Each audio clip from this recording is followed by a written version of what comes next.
All right, everybody. Good afternoon. Welcome back. Hope you guys are doing well. And it's time for more stuff on Emmanuel Henderson Jr.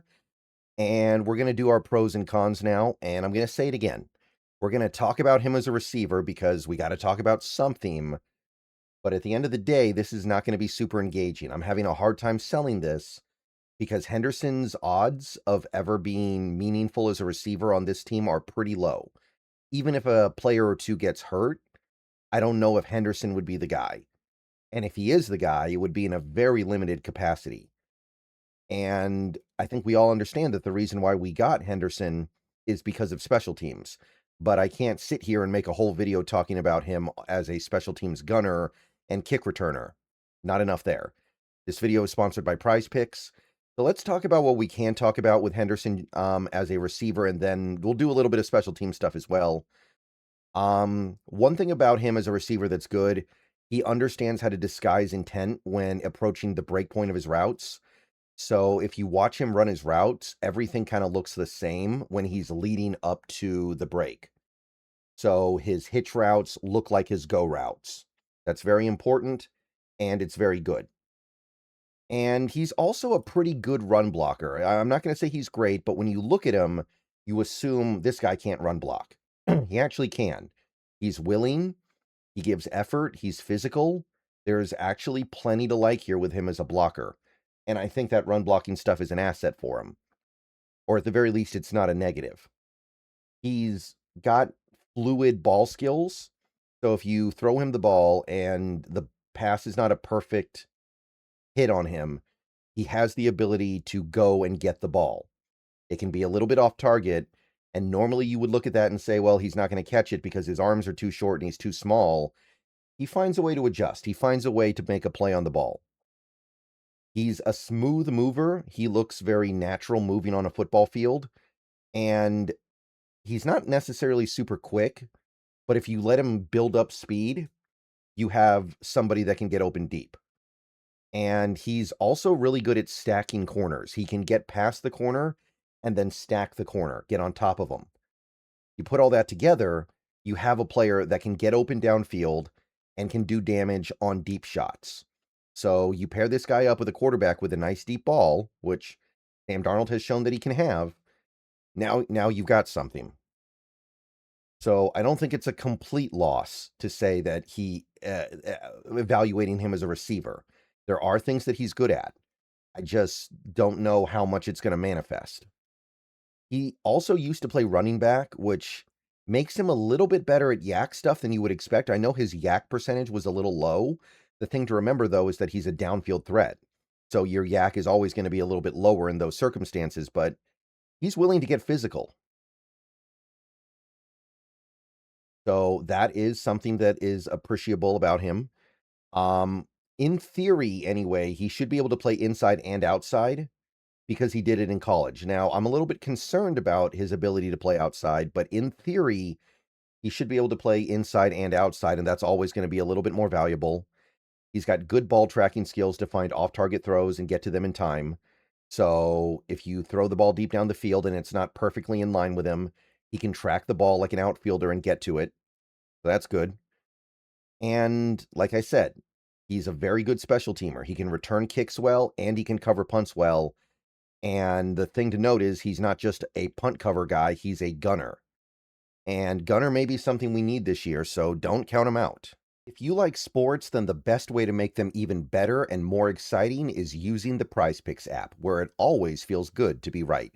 Prize Picks makes daily fantasy simple. Just pick more or less on your favorite players and build lineups with a few taps. Whatever sport you're into, and obviously we are now firmly into the NFL offseason, so we're all about baseball. We got some basketball, we got some hockey, whatever it is you like. Prize Picks gives you a fun way to stay locked in while you're watching. Definitely make sure to use the promo code HMA. Prize Picks is hooking up users with $50 in lineups after you play your first $5 lineup. If you use that promo code, that is HMA. I've had a great time on Prize Picks so far, so definitely get on over to it, check it out, and make sure to get your lineups. And don't forget about Team Picks, where you can pick winners, spreads, and totals on any major game. So download the app now, use HMA, and get on over to Prize Picks, where it always feels good to be right. And remember, always gamble responsibly. All right, so those are the good things. Those are the pros with Henderson in my mind. Now let's get into some of the negatives, keeping in mind most of these negatives only matter if he actually is a receiver for us, and I think that's going to be extremely limited. We're going to start with the fact that he just did not do a lot as a receiver at Alabama. When he was at a major school, he didn't really get on the field that much. He had 1 year of okay stats at Kansas, and other than that, he had 3 years at Alabama and just never really found a role. So there's not really a lot to get into there. You have 1 season of okay production. He's small, he's very lean, he's slender, and his arm length is something that may limit his ability to play outside. So just generally speaking, he's a smaller player, and it's gives him something to have to overcome. He doesn't have very good hands. He has small hands, and I think that works against him because he dropped quite a few passes given his target rate in 2025. So that's something that is going to need to get better. And the issue is it may not get better because it's happening because he has small hands. Like, we have to get into something here where it may not be fixable. Press coverage tends to give him a lot of trouble, and that's another reason why I wonder if he'll be slot only at the NFL level.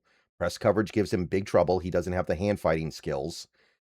He is a pretty good route runner, like I said before, but his footwork and pacing on his routes, they need to get better. He wastes steps. He has these false steps in his routes. His tempo running the route is questionable, and those things are going to have to be really good for him to make it as a receiver in this league. Defenders can use his breaks to catch up to him. Like, he'll do a good job running the route up to the break, and then the break is choppy, and it allows the defender to kind of get back into play. And the issue with Henderson overall, these things we're talking about, sometimes we would say, well, he can add weight, right? He can add some weight and he'll get better. He'll be a little bit stronger, a little bit more physically formidable, and he does have the height to add a little bit of weight, but he's already a 4.44 guy. So if you're talking about him as a downfield threat, you can't really have him add weight. If he adds weight, he'll become much less inclined to impact the game as a deep threat. So 4.44, that is something you can't really afford to give up. So if he bulks up to like 200 or even like 195, you're going to have a bigger problem. So I don't think you can really do that. So just very limited here. A lot of issues, not a big route tree, not a lot of overall skills that you're really looking for as a receiver. Again, that's not really what we're looking at him as, but this is why I don't plan on doing a tape study video on Henderson right now, because it's just not that interesting, and it's not even the thing that we should be focusing on, but I can't really do a video about his special team stuff. So that's Emmanuel Henderson Jr. from my perspective. There's not a lot to say. He's got an uphill battle to make the roster, but don't count him out because he does do some stuff that is of value. All right, so I will see you guys later. Go Hawks, and I'm probably going to do at least one more video later today, but I don't know what it'll be. I know the Seahawks are doing their some VMAX stuff with the veterans, and Spoon is there, by the way, which is really cool because Spoon doesn't have a contract yet, or a new contract yet, but there's not really a lot to get into. All right, see you guys later. Go Hawks. Everyone have a good day.